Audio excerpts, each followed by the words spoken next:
This short film is intended to explain 4 key areas. 1. What a hate incident and hate crimes are. 2. What the effect of this type of incident or crime has on our people and our communities. 3. How you can go about reporting a hate incident or hate crime. 4. How we work as a partnership to address hate incidences and hate crimes in our communities. The Scottish Government has agreed that hate crime should be defined as a crime motivated by malice or ill will towards a social group. The key aspects of hate crime are as follows. There must be active ill will or elements of vindictive feelings towards an individual or their perceived association with a social group. The crime is based on the motivation or malice or ill will towards a social group. This means the question of whether the victim of a hate crime actually belongs to a social group or not is relevant. For example, if someone is the victim of a homophobic attack, whether they're gay or not is irrelevant. Any individual may be targeted because of their vulnerability. This should not be automatically interpreted as a hate crime. For example, an elderly female who is assaulted and robbed may have been targeted because she is vulnerable, as opposed to being targeted due to ill will or malice towards her belonging to a specific social group. If a crime is perceived to be a hate crime by the victim or any other person, including a police officer, it should be recorded and investigated as such. The murder of Stephen Lawrence in 1993 resulted in the Stephen Lawrence Inquiry Report, published in 1999, along with the 70 recommendations it reached in conclusion. A template was then provided for change in the way hate crime is recorded and investigated throughout the United Kingdom. At the heart of the Stephen Lawrence Inquiry Report, there was a philosophical shift from the attitude of treating everyone the same towards recognising the individual's needs-based approach, which brought with it a number of significant implications. In essence, this milestone in policing introduced the more complex notion that understanding an individual's needs requires an assessment based on an understanding of our own multicultural and diverse communities, extending beyond race to cover all aspects of age, disability, gender identity, race, including gypsy travellers, religion or belief, and sexual orientation. In addition to this, the Stephen Lawrence Inquiry Report also induced the perception of victims and witnesses in relation to the recording of racist crimes, as well as introducing the concept that racist incidents were to be comprehensively recorded, and even if they did not constitute a crime by definition. One of the key recommendations of the Stephen Lawrence Inquiry Report was that racist instances must be understood to include both crimes and non-crimes in policing terms, and that all instances be reported, recorded and investigated with equal commitment.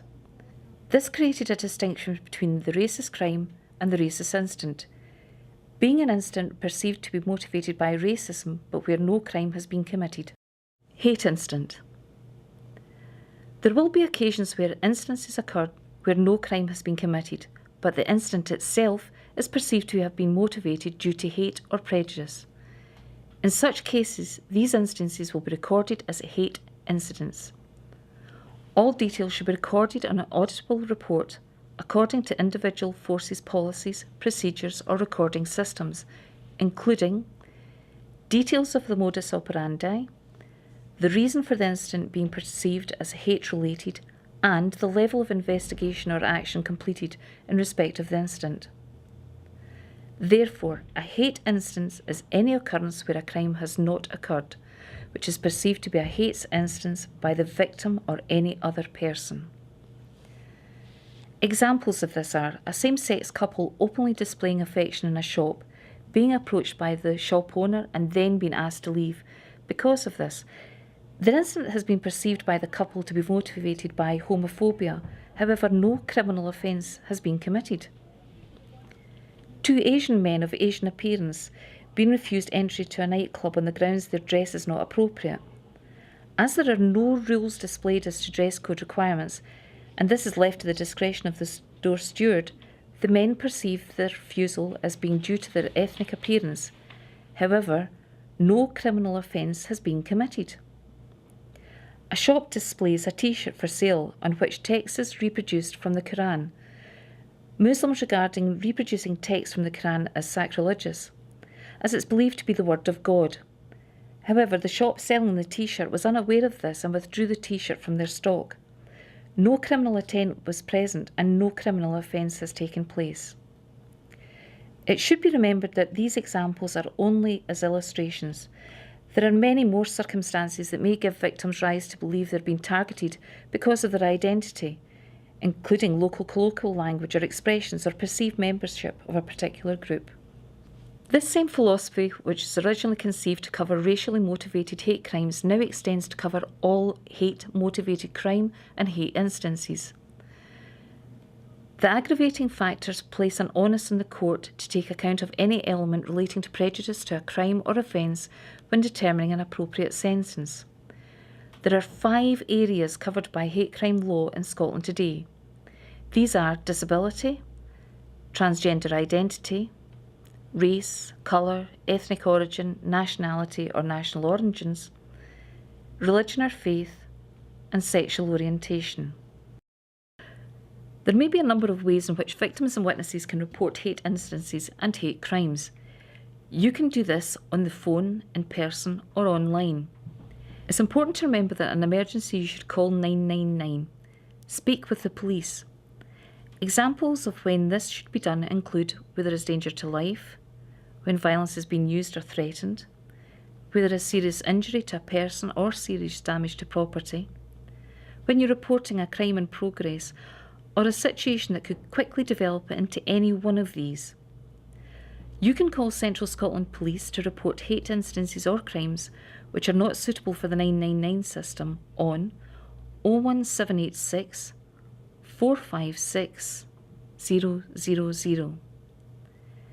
If you are phoning to report an incident that requires the police to attend, full details of the incident will be taken and will be transferred to an area dispatcher who will coordinate the police response. If you are phoning about a minor or a historical matter, your call will be transferred to the Public Assistance Desk, which is the PAD, which is staffed by police officers. They will call you back to give advice or record the crime you're reporting. You can call into any police office to report a hate incident by speaking with an officer there. You can contact your community officer either in person or through the community pages at www.centralscotland.police.uk. You can also call Crime Stoppers on 0800 555 111. We have introduced third-party or remote reporting.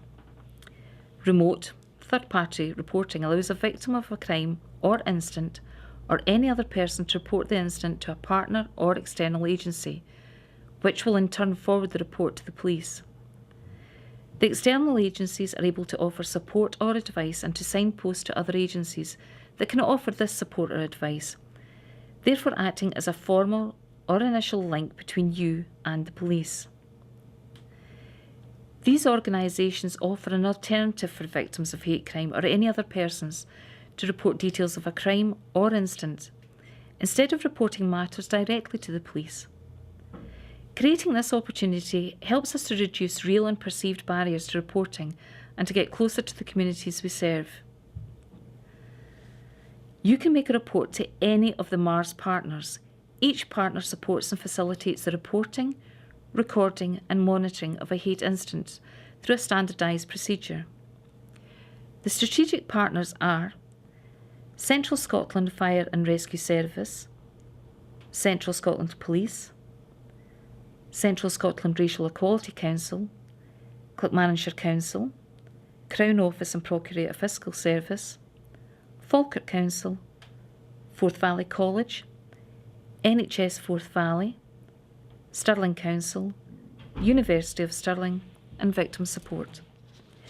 You can also make an initial report in the community to any one of a number of organisations which include Central Scotland Islamic Centre, Falkirk Islamic Centre, Falkirk Mosque, Central Scotland Chinese Association, Alloa Mosque, Amina the Muslim Women's Resource Centre, Falkirk Travelling Persons Site, Stirling Travelling Persons Site, Click Manage Your Traveller Person site, People First, the Advocacy Place, Stirling University Students Association, LGBT Youth Scotland, Central Scotland Transgender Group Dunblane, Central Scotland Gay and Lesbian Switchboard, Forth Housing Association, and Rural Stirling Housing Association.